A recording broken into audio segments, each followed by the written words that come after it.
best friend working with the Ford Expedition.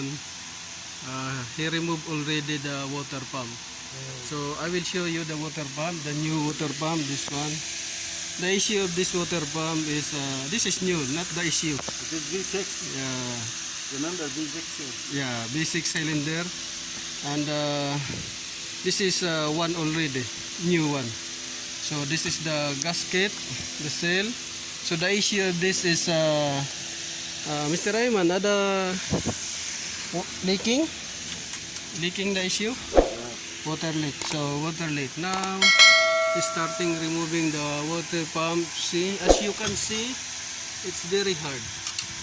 Okay. You should remove this pipe and these more pipes. Okay, yes. Pipe, water pipe, air pipe.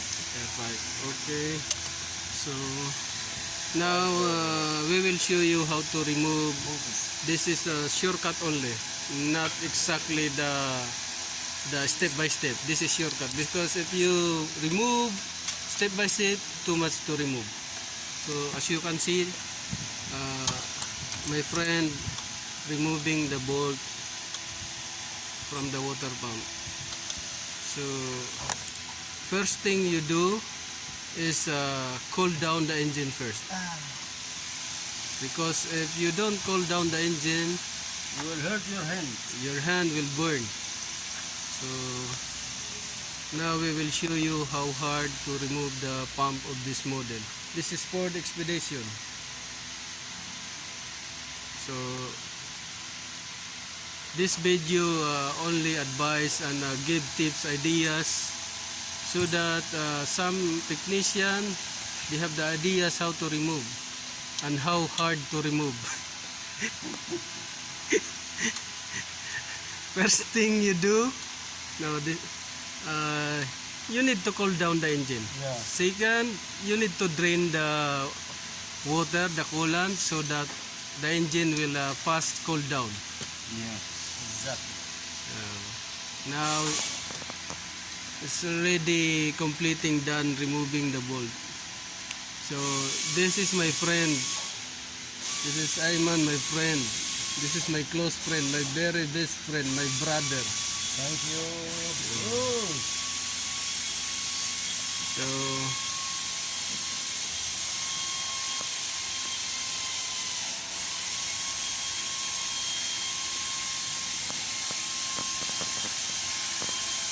So first, my friend told me need to remove the air pipe, the air duct, then the hoses, the bypass hose, and the air hose, because it's very narrow clearance. With some another. Guys, this is V6 engine, guys. You should be remove the thermostat maybe. I think, yeah. But the thermostat is the thermostat on this one. Thermostat. So we are showing with my best friend how to remove this water pump. It's underneath the thermostat housing. It's underneath almost of the intake manifold. Maybe, yeah. So guys, as you can see, he's planning the easiest way. So keep watching, keep learning, and please like, share, subscribe to my YouTube channel, and click the notification bell button. So thank you guys, and good morning. See you next in our next video. Thank you. So yan guys, kikita nyo yung lumang water pump. So mahirap tanggalin talaga yan. So, binaklas na lang namin yung intake manifold para mailabas talaga yung water pump, kasi sumasabit siya dun sa tubo guys. So, yan guys. So, yan nakikita nyo. ayan Tinanggal mga na lang guys, namin yung natanggal intake na yung manifold. intake. Hindi kayang gawa ng shortcut na ano eh. Mahirap pagka-basic Way, na ayan oh.